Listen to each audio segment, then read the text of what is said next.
হালাকুল Hind basin, Hind ধ্বংস হবে চীনের দ্বারা, বাংলাদেশ দ্বারা না। হিন্দুস্তান ধ্বংস হবে চীনের দ্বারা, এটা তো হাদিস। এই হাদিসটা তো বাস্তবতা বলতেছে সত্য। তাহলে এটা তো বাংলাদেশ দিয়ে হিন্দুস্তান ধ্বংস হবে না, বাংলাদেশের কারণে সে ধ্বংস। বাংলাদেশে এমন কিছু করবে না যে ওরা ধ্বংস হবে। তাহলে অযথাই বাংলাদেশকে, বাংলা ভাষীদেরকে কেন দোষ দেওয়া হবে? ধ্বংস কার কি কারণে ধ্বংস হবে এগুলি বয়ান তো লেখা আছে। হ্যাঁ, সেজন্য অযথাই আমাদের ছোট্ট দেশ, আমরা যে জাতি আছি, আমাদের সরকার আছে, সরকার জাতি নিয়ে ছোট্ট দেশ, আমরা কিন্তু বিশাল মুসলিম সাম্রাজ্যের অংশ। আমরা সুখে শান্তিতে থাকতে চাই। আমাদেরকে নিয়ে কেউ বাড়াবাড়ি লাফালাফি করবেন না, করলে আকাশ রেডি আছে এখন। আমরা আকাশের মাবুদের পূজারী, জমিনের সত্য মাবুদের পূজারী। আমরা কোনো শিরিককারী জাতি না, আমাদের কোনো দুর্বলতা নাই। ইনশাআল্লাহ আল্লাহ আমাদের অবশ্যই সহায় হবেন এবং শেষ জমানের যুদ্ধে আকাশ পক্ষ নেবে, ফেরেশতা বাহিনী পক্ষ নেবে, সাগর মহাসাগর পক্ষ নেবে, আগুন বন বনানি পক্ষ নেবে। হ্যাঁ, আল্লাহর যে ব্যাং বাহিনী, আর যে কিনা কয় চার বোকা বাহিনী, কত বাহিনী। গত সপ্তাহে কত খোদবা বলেছিলাম, কাকের অবস্থা দেখেছেন? মধ্যপ্রাচ্যে একটা রাষ্ট্রের উপরে কাউকে কি করেছে, কাকের অবস্থা, মৌমাছির অবস্থা, এগুলি ফোর্স, এগুলি সব কিন্তু আল্লাহ। ওয়ালিল্লাহি জুনুদুস সামাওয়াতি ওয়াল আরদ, আসমান জমিনের প্রত্যেকটা সৃষ্টি আল্লাহর জুনুদ, আল্লাহর বাহিনী। আসমান জমিনের প্রত্যেকটা সৃষ্টি কার বাহিনী? মশা কার বাহিনী? এই মশা দিয়া নমরুদের বিশ্বশক্তিকে কে ধ্বংস করেছিলেন? আল্লাহ তো ধ্বংস করেছিলেন। হ্যাঁ, মশা বাহিনী। আগুন কার বাহিনী? আগুনও আল্লাহর বাহিনী। সূরা বুরুজের ঘটনায় ওই কাফেরদেরকে ওই আগুন দিয়ে আল্লাহ জ্বালিয়ে দিয়েছেন, যে আগুন তারা মুমিনদের উপরে জ্বালিয়েছিল। ঠিক নয়? ঠিক নয় কি? অবশ্যই। পানি আল্লাহর বাহিনী। ফেরাউন বাহিনীকে পানিতে ডুবিয়ে কত কত বাহিনী, কত কত বেঈমান দেশ, রাষ্ট্র, শহর, নগর, বন্দর সাগরের তলায় পড়ে আছে। বিশাল বিশাল টাওয়ার, বিল্ডিং আবিষ্কার সাগরের তলায় পড়ে আছে। এগুলো ছিল স্থল, এগুলিরে বানিয়ে দিয়েছেন আল্লাহ তাআলা কি? সাগর। আমিনহুম মান খাসাফনা বিল আরদ, তাদেরকে আমি জমিনের নিচে নিয়ে গেছি। অতএব সতর্কীকরণ সবার জন্য উপকারী, বিশেষ করে যারা অপরাধ করে সতর্কতা পেলে তারা বাঁচতে পারে। এই জন্যই কথাগুলো এইভাবে বললাম যে তোমরা অযথা তোমরা শান্তিতে থাকো, আমরাও শান্তিতে থাকি। পরকালে বিচার হবে, সত্য পথে গেলে তুমি ওখানে মুক্তি পাবে, অসত্য পথে গেলে ওখানে শাস্তি পাবে। কিন্তু দুনিয়াতে তুমি মুসলিমদের সাথে শান্তিতে থাকতে পারো। মুসলিমদের হলো ওয়াইন জানাহু লিসালমি ফাজনাহা লাহা, ওরা যদি সন্ধি শান্তির দিকে ধাবিত হয়, তুমিও শান্তি সন্ধির দিকে ধাবিত হয়। অগত্যা যুদ্ধ চাপিয়ে দিলে তখন জীবনপণ তুমি লড়াই করো। আল্লাহ বলেন আমি আছি তোমার সাথে, ইনশাআল্লাহ তুমি হারবে না। হ্যাঁ, ওয়া ইন্না জুনদানা লাহুমুল গালিবুন, আমার বাহিনী অবশ্যই বিজয়ী হবে। এটা আল্লাহর ঘোষণা। বর্তমান প্রেক্ষাপটের কারণে, চারপাশের পরিস্থিতির কারণে, বিশ্ব পরিস্থিতির কারণে আল্লাহ তাআলার আমরটা কি, তার কমান্ড কি, তার আদেশের ক্ষমতা কি, মানুষ সৃষ্টির ক্ষমতা নিয়ে ব্যস্ত। পারমাণবিক বোমার ক্ষমতা নিয়েই মানুষ বিস্ময়ে অভিভূত, এটা সেটা। কিচ্ছু না, কিচ্ছু না। একটা মেরে দেবে উপর থেকে, স্মার্ট স্টিরয়েড একটা মেরে দিবে, এরকম কয়েকটা পৃথিবী ধ্বংস হওয়ার মতো ক্ষমতা। তো এই জন্য আল্লাহর ক্ষমতার উপরেই আমাদের দৃষ্টি যেতে হবে। আল্লাহ তাআলা আমাদের তৌফিক দিন। দুনিয়াতে যত জাতি ভয়াবহ বিপদে মুক্তি পেয়েছে, সবাই ঈমানের কারণে, তাওহীদের কারণেই মুক্তি পেয়েছে। ওয়াকানা হাক্কান আলাইনা নুনজিল মুমিনিন, আল্লাহ বলেন আমার উপরে হক, আমার উপরে ওয়াজিব, আমি ওয়াজিব করে নিয়েছি, অপরিহার্য করে নিয়েছি যে আমি মুমিনদেরকে আমি মুক্তি দেবই। কওমে নূহ ডুবে গেছে, নূহ আলাইহিস সালাম আর তার মুমিন অনুসারীরা ডুবে যাননি।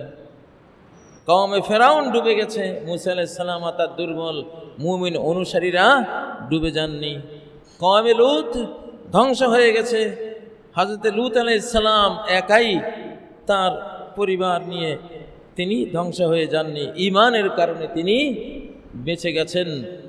নমরুদ বাহিনী ধ্বংস হয়ে গেছে, হযরত ইব্রাহিম আলাইহিস সালাম আর তার স্ত্রী লূত আলাইহিস সালামরা তারা কয়েকজন ঈমানের কারণে তারা বেঁচে গেছে। এই অলৌকিক যুগে এখন আবার সেটা মানুষ প্রত্যক্ষ করবে। অতএব আমাদের উচিত আমাদের ঈমান, অপরাজেয় ঈমান আমাদের মনোজগতে পোষণ করা। এবং এই শতাব্দীর মানুষ বিজ্ঞানকে পূজা করেছে, বিজ্ঞানের শক্তিতে অভিভূত হয়েছে, প্রযুক্তির যেই বিরাট ক্ষমতা, বিভিন্ন সর্বাধুনিক সফিস্টিকেটেড উইপন্স, অত্যাধুনিক মারণাস্ত্রের ক্ষমতা, এই সবকে মানুষ মাবুদ বানিয়ে পূজার মতো করছে। এগুলি শক্তি দেওয়ার কিচ্ছু না, এগুলো দিয়ে কিছুই করতে পারবে না আল্লাহ তাআলার ক্ষমতার সামনে। এখন আল্লাহ তাআলার সূরা জারিয়াতের শেষ আয়াতের আগের আয়াতটি, فَإِنَّ لِلَّذِينَ ظَلَمُوا ذَنُوبًا مِثْلَ ذَنُوبِ أَصْحَابِهِمْ فَلَا يَسْتَعْجِلُونَ। জানুব বলা হয় এমন একটা উপগ্রহ যার বিশাল লেজ থাকে, কোটি কোটি অ্যাস্টেরয়েড মিটিওরের একটা সিলসিলা তার পিছে থাকে পৃথিবীতে মারার জন্য। এটা বায়ুমণ্ডল ভেদ করে ঢুকে পড়ে সৌরজগতে এবং পৃথিবীকে মেরে তছনছ করে দেয়, মানচিত্র পাল্টে দেয়। এটা ট্রিলিয়ন ট্রিলিয়ন পাথরের লেজ নিয়ে আসে, জানুব বলা হয় এটাকে। সেটা যে কোনো সময় পৃথিবীতে আঘাত হানবে। সূরা তারেকের যে তারেক মানে সেই উপগ্রহ যেটা আকস্মিকভাবে পৃথিবীর এই মানচিত্রে ঢুকবে এবং ধ্বংস করবে। এগুলি থেকে বাঁচতে হলে আমাদেরকে তাওহীদবাদী হতে হবে, একত্ববাদী হতে হবে। সবার ঊর্ধ্বে হলেন আল্লাহ, সবার ঊর্ধ্বে হলেন আল্লাহ। সর্ববিষয়ের সার্বভৌমত্ব হলো কেবলই আল্লাহর। রাষ্ট্রের সার্বভৌমত্ব কার? আল্লাহর। আমার আপনার প্রত্যেকেরই সার্বিক মালিকানা, সার্বিক নির্বাহী পাওয়ার এবং কর্তৃত্ব সবার উপরে, সব কিছুর উপরে কার? আল্লাহর। যেহেতু এটা আল্লাহর শতাব্দী, আল্লাহ রাসূলগণের শতাব্দী, কোরআনের শতাব্দী, ইবাদতের শতাব্দী এবং আল্লাহর কাছে সারেন্ডার্ড হওয়ার শতাব্দী, অতএব আমাদেরকে এই শতাব্দীর যেই চেতনা, এই শতাব্দীর যেই প্রেরণা, সেটা আত্মস্থ করলে আমরা বাঁচতে পারবো। এছাড়া বাঁচার আর কোনো উপায় নেই আমাদের সামনে। সম্মানিত মুসল্লিয়ানে কেরাম, এই জন্য নিজের পরিবারে নিজের ছেলে মেয়েদেরকে সত্য পথে রাখুন। পৃথিবী যখন নাপাক হয়ে যায়, জিনা বা বিচারের নাপাকি যখন ছড়ায়, তখন সে অঞ্চল থাকে না, ধ্বংস হয়ে যায়। এখনো ধ্বংস হবে। আপনাদের কন্যা সন্তানদেরকে, স্ত্রীকে, মাতা ভগ্নীগণকে আপনারা শালীন পোশাক পরার কথা বলেন, শালীন থাকার কথা বলেন। এই জিনিসটা বড় ভয়ঙ্কর, জাতি বিনাশী জিনিস। সমস্ত ধ্বংসপ্রাপ্ত জাতির প্রত্নতত্ত্বের মধ্যে মূর্তি আর উলঙ্গ নারীর ছবি পাওয়া গেছে। এটা কমন একেবারে সবার। তাহলে শিরিক আর জিনায় জাতি ধ্বংস হয়েছে। এখনকার পৃথিবীও ধ্বংস হলে এই দুই পাপে ধ্বংস হয়ে যাবে। এই দুই পাপ যেটা এখন সমাজের সর্বত্র ছড়িয়ে গেছে। নাম ইজা কাসুরাল খাবাস, খাবার যখন বেড়ে যাবে তখন ধ্বংস হয়ে যাবে। সম্মানিত মুসল্লিয়ানে কারাম, একজন মানুষের সবচেয়ে বড় উপকার হলো আপনি তার দিনটাকে ঠিক করে দিলেন।